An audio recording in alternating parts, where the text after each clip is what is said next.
రాష్ట్ర వ్యాప్తంగా డిఎస్సిలో జరిగిన అవకతవకల్లో నష్టపోయిన అభ్యర్థులకు న్యాయం జరిగే వరకు వైసీపీ ఆధ్వర్యంలో ఉద్యమాలు చేపడతామని ఆ పార్టీ తూర్పు గోదావరి జిల్లా అధ్యక్షుడు మాజీ మంత్రి చెల్లుబోయిన వేణుగోపాలకృష్ణ వెల్లడించారు.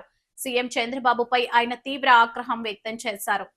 వైఎస్ఆర్సీపీ విద్యార్థి విభాగం ఆధ్వర్యంలో స్థానిక కోటిపల్లి బస్టాండ్ వద్ద నుంచి శ్యామలా సెంటర్ వరకు శుక్రవారం భారీ ర్యాలీ నిర్వహించారు. ఈ కార్యక్రమానికి ముఖ్య అతిథిగా హాజరైన చెల్లుబోయిన వేణు మాట్లాడుతూ, సాక్షాత్తు ముఖ్యమంత్రి చంద్రబాబు తనయుడు నారా లోకేష్ విద్యాశాఖకు ప్రాతినిధ్యం వహిస్తున్నందున డిఎస్సి అవకతవకలపై సమగ్ర విచారణ జరిపించాలని డిమాండ్ చేశారు.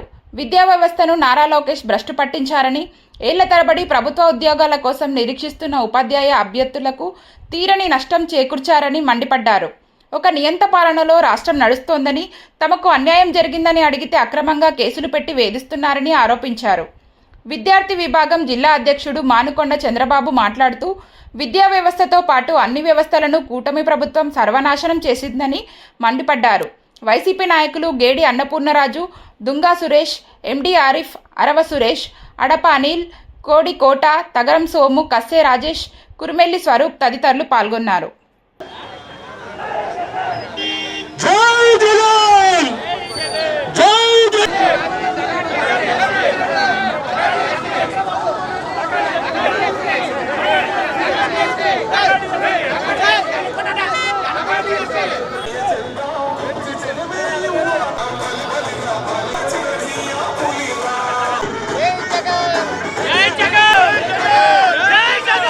నియంత పాలన, ప్రజాస్వామ్యంలో ప్రజలు ఓట్లు వేస్తే గెలిచినటువంటి ఈ ప్రభుత్వం, ముఖ్యమంత్రి గారు తనయుడు విద్యాశాఖ మంత్రి అయ్యి విద్యా వ్యవస్థని విధ్వంసం అని అంటాడు. రోజు విధ్వంసం అనేటువంటి పదం వాడుతున్నాడు ఆయన.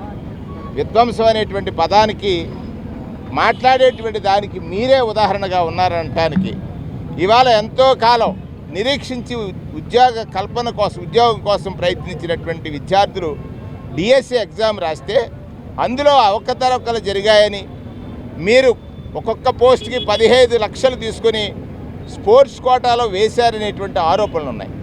ఇవన్నీ నిరూపితం చేయాలి. మీరు కేసులు పెడతాము, భయపెడతాము అంటే ఇది ప్రజాస్వామ్యంలో చెల్లదు. మీరు నిరూపించాలి. ఆరోపణ వచ్చిన తర్వాత అది వాస్తవం కాదని నిరూపించాల్సినటువంటి బాధ్యత ప్రభుత్వం మీద ఉంటుంది. ఈ ప్రభుత్వం ఏం చేస్తుందనంటే ప్రజల్ని ఏదో మోసం చేయాలి, దగా చేయాలనేటువంటి ఉద్దేశంతో నడుస్తుంది. అందుకే ఈ డిఎస్సి ఎగ్జామ్ని ఇమీడియట్గా రద్దు చేసి వాస్తవాలను బయటికి తీసుకొచ్చి ఎవరైతే దగాపాడిన విద్యార్థులు ఉన్నారో వాళ్ళందరికీ న్యాయం చేసే వరకు వైఎస్ఆర్ కాంగ్రెస్ పార్టీ ఈ విషయం పైన పూర్తి స్థాయిలో ఉద్యమిస్తుందని మా విద్యార్థి విభాగానికి సంబంధించినటువంటి నాయకులందరూ ఇక్కడికి తరలివచ్చారు. జిల్లా ప్రెసిడెంట్గా నేను కూడా వారి చేస్తున్నటువంటి ఈ పోరాటానికి మద్దతు ప్రకటన చేయడానికి ఇవాళ ఇక్కడ రావడం జరిగింది. విద్యా వ్యవస్థల్ని, ఈ ఆంధ్రప్రదేశ్లో విద్యా వ్యవస్థలన్నింటినీ పాడు చేయడానికి కంకణం కట్టుకున్న ఏకైక ముఖ్యమంత్రి ఎవరయ్యా అంటే చంద్రబాబు నాయుడు. ఈ చంద్రబాబు నాయుడికి వాళ్ళ కొడుకైనటువంటి లోకేష్ విద్యా వ్యవస్థలో ఉన్నటువంటి పిల్లలకి అన్యాయం చేస్తున్నాడు. చైనా బ్యాచ్ని తీసుకొచ్చాడు. చైనా గూడ్స్ ఎంతైతే మనకి హానికరమో ఈ యొక్క విద్యా వ్యవస్థలో చైతన్య నారాయణ అనే బ్యాచ్ని వీళ్ళందరినీ ఇంప్రూవ్ చేస్తున్నారు. ఇక్కడ ఈ వ్యవస్థలో మొత్తం అంతా కూడా నిర్వీర్యం.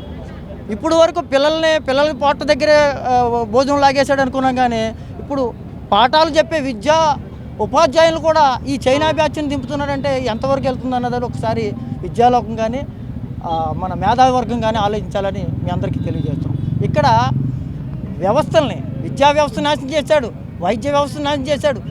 మొత్తం ప్రతి వ్యవస్థను సర్వనాశనం చేసి వాళ్ళ దాచుకో అన్న కాన్సెప్ట్తో చేసుకోవడం జరుగుతుంది. 15 లక్షలకి స్పోర్ట్స్ కోటాలో ఒక్కొక్క ఉద్యోగాన్ని అమ్ముకోవడం అంటే మామూలు ఇష్యూ అంటే ఎంతో కాలం నుంచి నిరుద్యోగులైనటువంటి చాలామంది దాని మీద ఫోకస్ చేస్తూ ఉంటే వాళ్ళందరూ పొట్టలు కొట్టినటువంటి ఏకైక ముఖ్యమంత్రి ఎవరయ్యారంటే చంద్రబాబు నాయుడు.